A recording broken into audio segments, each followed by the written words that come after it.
بسم الله الرحمن الرحيم.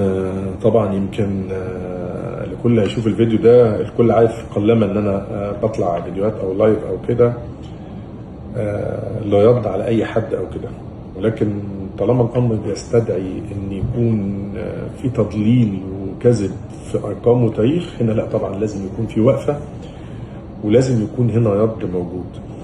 يمكن الاصدقاء بعتوا لي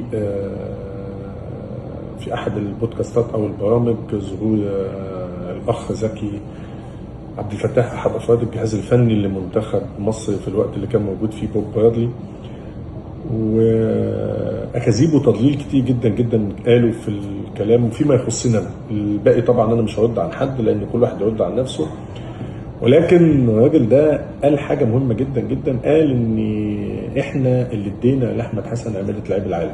انا ما اعرفش هو اداها لي في ايه، يعني انا راجل بلعب مع المنتخب 17 سنه متتاليه وهو جاي يقول ان احنا اللي اديناها له. ما اعرفش اداها لي في ايه. انا من 95 اكثر لعيب مشاركه في البطولات، اكثر لعيب مشاركه في الماتشات، اكثر لعيب تحقيق للبطولات مع منتخب مصر.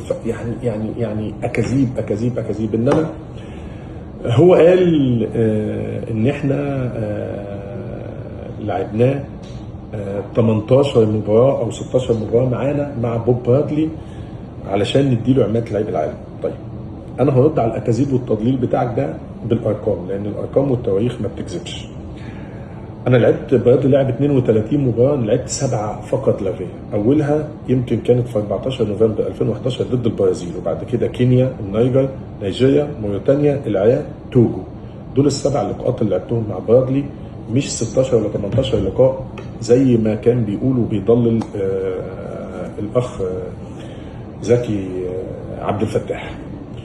والغريبه بقى في الموضوع اللي انا شفته ان هو بيقسم بالله، يعني بيقسم بالله وبيقول انا بقسم بالله وانا مش كذاب، وانا في امريكا واتعلمت في امريكا. انت عارف انا بتعامل مع ناس هناك ما بيكذبوش واحنا هناك ما بنكذبش وكده. انا عايز اسالك سؤال يا كابتن زكي، هو انت اتعلمت في امريكا انك انت ما تكذبش وما اتعلمتش في بيتك هنا قبل ما تخرج تروح لامريكا انك انت ما تكذبش وانك انت ما تضللش؟ ده فيما يخص الارقام والتواريخ. انا رديت على زكي. نصيحه للاخوه اللي هم بيستضيفوه في البرامج او في بودكاست او الكلام ده او كده، ان هم يراجعوا، لان في تواريخ وارقام. فريق الاعداد بتاعهم يراجع او يشوف علشان ما يطلعش يضلل الناس وما يطلعش يقول اكاذيب على الناس. فاتمنى انا عارف ان هو دلوقتي موجود فعايز يطلع في البرامج، فيبدا ان هو يتكلم عن الناس ويبدا ان هو يغلط في الناس ونبدا ان هو يضلل الجمهور اللي هو بيشوفه. والحمد لله يا اخي ان انا ما جيتش معاكم بقيه الماتشات الباقيه، لان كنتوا عملتوا اسوأ نتيجه في تاريخ مصر كلها لما اتغلبنا من غانا 6-1. يعني هبقى احكي بعد كده ايه سبب ان انا ما بقتش موجود في المنتخب بعد كده، مش التضليل والاكاذيب اللي هو بيقولها.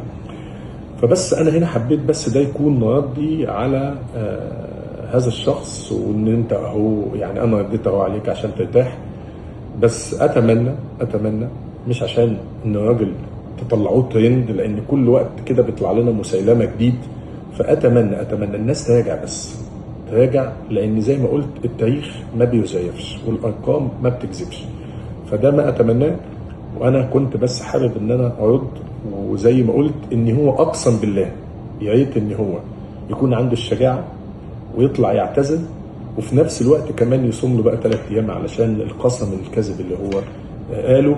وانا اسف لو كان الفيديو طويل، بس كان يستحق رد، لان ده شيء يخص تاريخي ونجاحاتي مع منتخب مصر. فما يجيش حد يقول لك ان احنا ادينا له عماده لعب العالم.